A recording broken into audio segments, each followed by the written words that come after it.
safest pitch raise method for aerial tuning, for restrung pianos, first tuning a piano that hasn't been tuned in a long time, tuning a piano that has been claimed to not be able to be tuned, tuning a piano that's flat in pitch or sharp in pitch directly to A440 every time, safely. Quintessential tools you need is a rubber mute and a high-end tuning wrench. You want to buy a high-end tuning wrench from Schaeff or Hale. A cheap tuning wrench will actually cause damage to the instrument and make tuning a lot harder than it should be. Now you're going to take your rubber mute, put it between the right two strings, and that will leave your left string as a fundamental. Now when we tune the fundamental, we're going to use a machine or a tuning fork to get the pitch we want.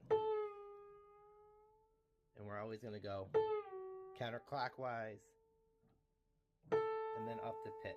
The reason you go counterclockwise, each string has tension here, here, 3 points in the back, wraps around, and all those tension points fluctuate as the soundboard moves up and down with humidity fluctuations. So sometimes you go to tune and there's too much tension back there and it will actually snap the string if you go up. So when you go down and bring it up to pitch, it resets all those tension points. Some people are taught how to reset the pin by going way up and then down. That's much more likely to break a string, and we would never recommend that technique. So now we have our fundamental. We're going to unmute the middle string. You can hear those beats. Hear the clarity. You want to get that clarity. Then we do the same thing with the third string.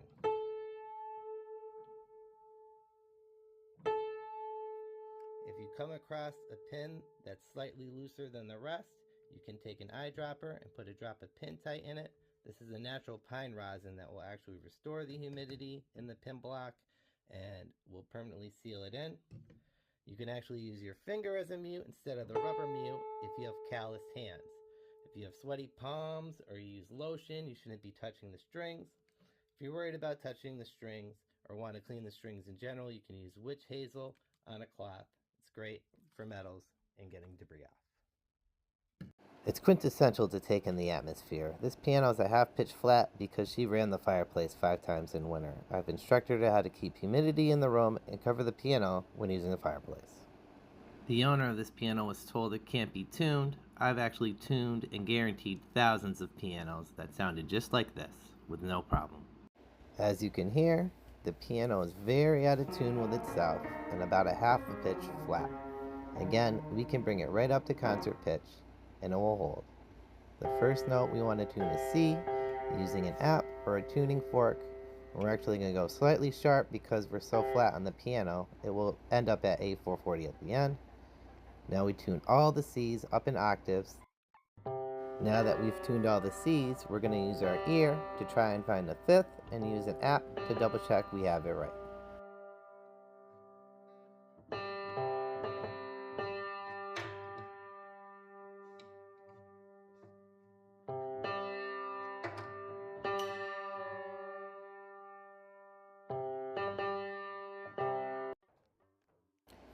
Now we go up and tune the octaves for G.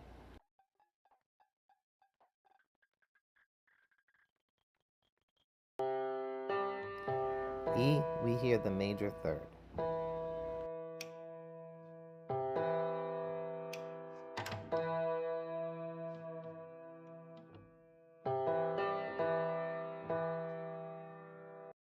Now we tune all our E's, and we're going to move on to our next note, B, which is the major 7th, or a 5th away from E.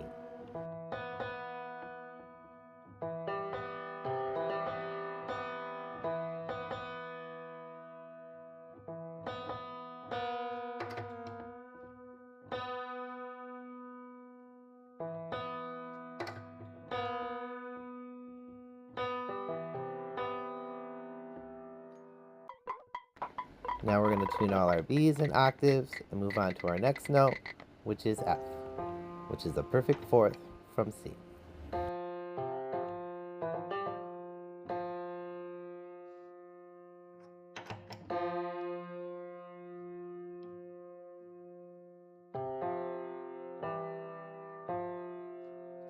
Now we're going to tune our octaves for F, and then we can move on to our next note, A, which is the fourth from E. We can also start using the pentatonic scale to hear the notes. It should be noted that your C's, E's, and G's will start falling flat as you get up higher because the tension on the soundboard is going to adjust up and down as you're raising the pitch.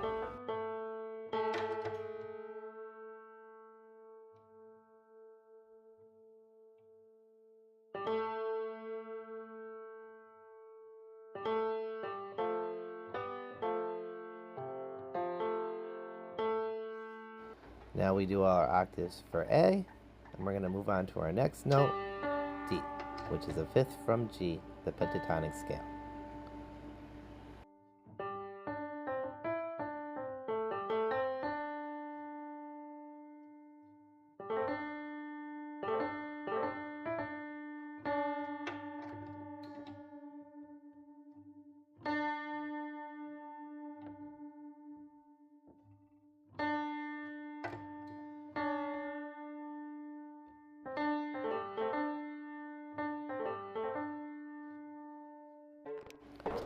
Now we're going to tune the octaves for D and move on to B flat.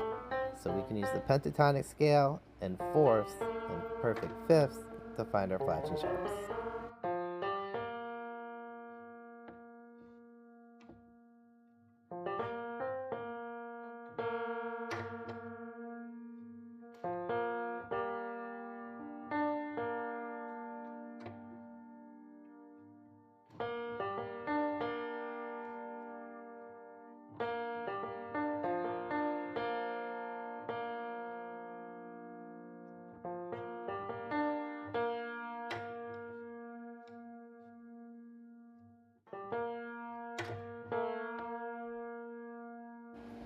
For the last couple of notes, we're going to skip doing the octaves, but you get the point. Every note, you do the octaves up and down, move on to the next note, and it's important not to go backwards because the notes are naturally going to fall as you rise pitch. We'll go through and do a second tuning at the end.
Now that we're doing A flat in the last octave, we'll be able to go through and check the tuning and relative pitch of the piano.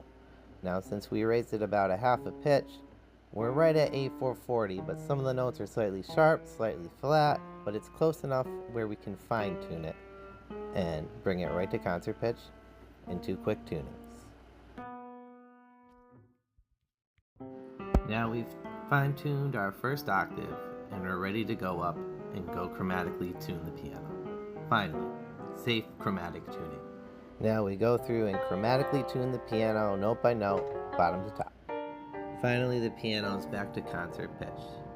The reason we tune sporadically using octaves is because you have 2,000 pounds of tension on the soundboard, which is called the piano's crown. As that crown goes up and down with humidity fluctuations, it's quintessential to go evenly across that board and tune it, where chromatic just goes side to side.